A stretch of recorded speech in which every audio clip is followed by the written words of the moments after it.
Hi friend, स्वागत है आप लोगों का हमारे चैनल में। आज हम बात करने वाले हैं doctrine of relation back under Hindu law.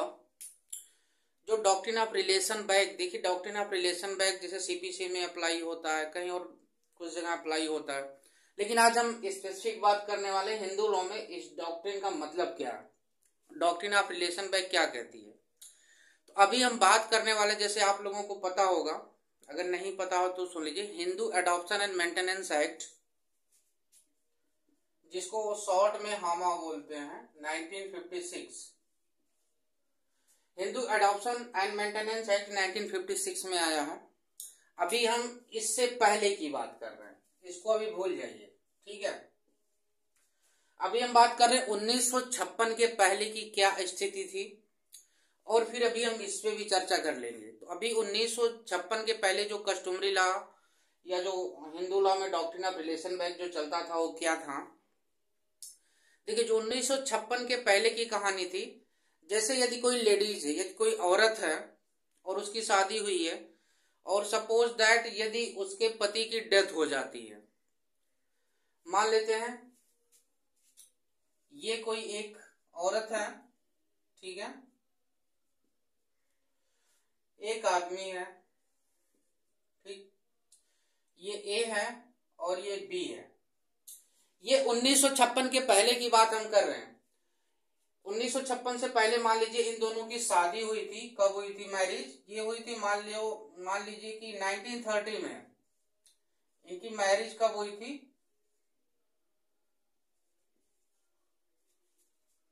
इनकी मैरिज हुई थी 1930 में, ए और बी की। अब होता क्या है कि जैसे मान लीजिए 1935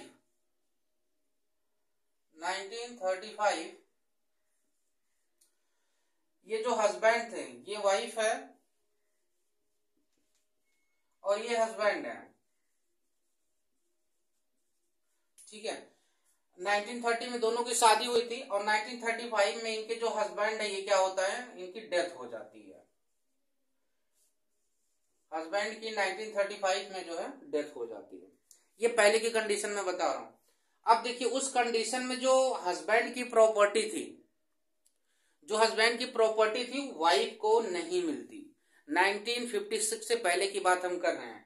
उस समय क्या होता कि चूंकि इसके पास कोई औलाद नहीं थी, इसकी डेथ हो गई, और उसके बाद इनकी डेथ के बाद जो हस्बैंड को प्रॉपर्टी थी या जो उनको मिलती, हस्बैंड को जो उनके हिस्से की प्रॉपर्टी थी, इनके वाइफ को नहीं मिलती।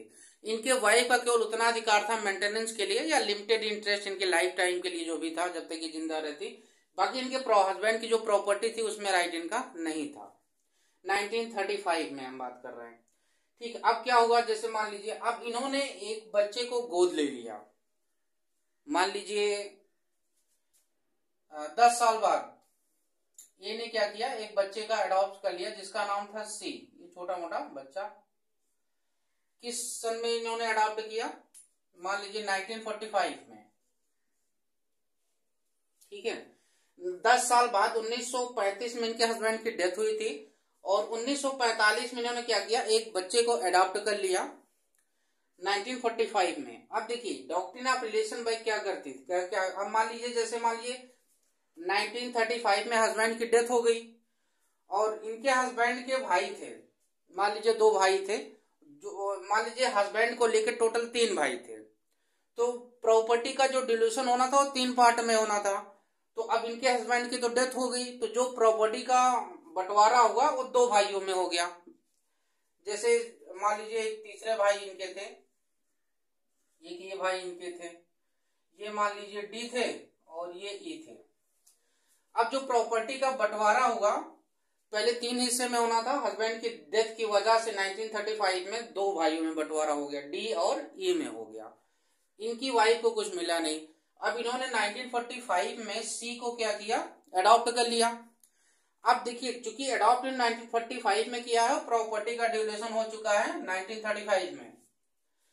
तो ये जो डॉक्ट्रिन ऑफ रिलेशन बैक क्या कहती है, इसका मतलब क्या होता है, जो एक्ट अभी किया गया उसको ये माना जाता है कि वो पहले से उस एक्ट को कर दिया गया।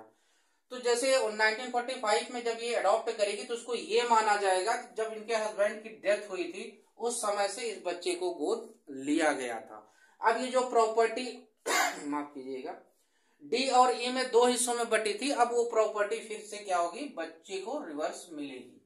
जो इनके पिता का हिस्सा था, क्योंकि ये माना जाएगा उनके लाइफ टाइम में ही, मतलब उनके डेथ के समय इस बच्चे का गोद लिया गया, मतलब 1935 से लागू होगा, क्योंकि बच्चे का अडॉप्शन 1945 से हुआ है, लेकिन इसको डॉक्ट्रिन ऑफ रिलेशन बैक के हिसाब से ये जो है इनका अडॉप्शन 1935 में माना जाएगा। और जो प्रॉपर्टी में इसका हिस्सा जैसे वाइफ को नहीं मिला था, वो हिस्सा रिवर्स बैक इस बच्चे को मिलेगा। ये है डॉक्ट्रिन ऑफ रिलेशन बैक 1956 से पहले की बात। अभी हम बात कर लेते हैं 1956 में आज के समय में इसका क्या महत्व है।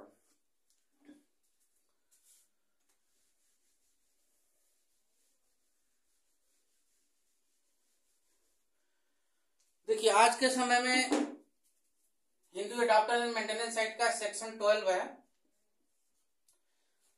लिमिटेड सेंस में अप्लाई होता है, पहले की तरह फुल उस तरीके से नहीं अप्लाई होता। एक कह लीजिए तो इसका मतलब 90% इसका जो है हिस्सा खत्म ही हो गया है।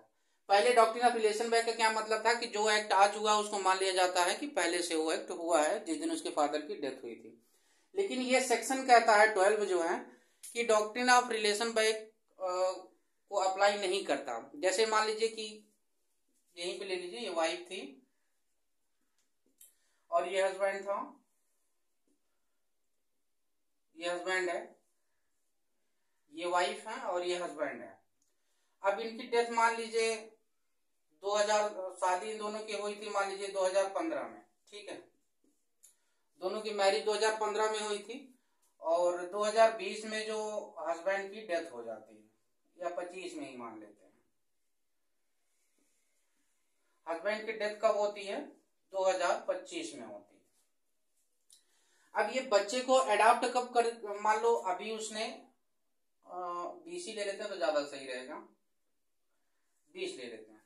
15 में शादी हुई थी, 20 में हस्बैंड की डेथ होती है और वाइफ क्या करती हैं, जो बच्चे का अडॉप्शन करती हैं 2025 में करती हैं, ठीक है, 2025 में ये अडॉप्ट करती हैं एक बच्चे को, ठीक है, इसका अडॉप्शन करती हैं इस बच्चे का। अब इस बच्चे को अब ये नहीं माना जाएगा, अब ये डॉक्ट्रिन अप्लाई नहीं होगी, ये इस पे रोक लगाता है सेक्शन 12। ये कहता है कि जिस दिन से अडॉप्शन हुआ है 2025, अगर मान लीजिए 1 अगस्त 2025 से अडॉप्शन हुआ है तो ये नहीं माना जाएगा कि ये जिस दिन उसकी डेथ हुई थी तब से अप्लाई होगा। और ये सेक्शन इसका 2 इसमें प्रोवाइजो दिए हैं, एक बी है और एक सी है। बी कहता है कि बच्चे के पास, देखिए वो सेक्शन तो अप्लाई नहीं होगा, इसका एडॉप्शन उसी दिन से माना जाएगा 1 अगस्त 2025 से, ना कि 2020 से। बी और सी क्या कहता है कि अगर बच्चे के पास जहां से वो अडॉप्ट होके आया था कोई प्रॉपर्टी उसके पास थी तो वो प्रॉपर्टी कंटिन्यू अभी उसके पास रहेगी, डाइवर्स करेगी, मतलब जो प्रॉपर्टी इसके पास पहले थी अडॉप्शन होने के पहले वो प्रॉपर्टी अभी भी इसके साथ रहेगी।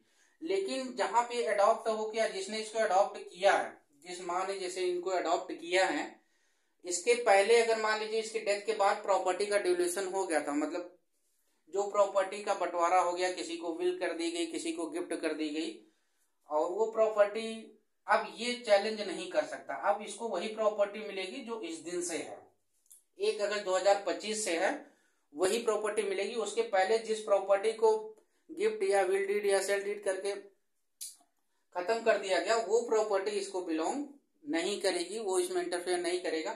जिस दिन से इसका एडॉप्शन हुआ है उसी दिन से वो प्रॉपर्टी पे जो भी उसके पास है हिस्सेदार होगा। उसके पहले की जो प्रॉपर्टी डिवॉल्व कर दी गई है उसके लिए जो ये उसमें पार्टिसिपेशन नहीं कर सकता।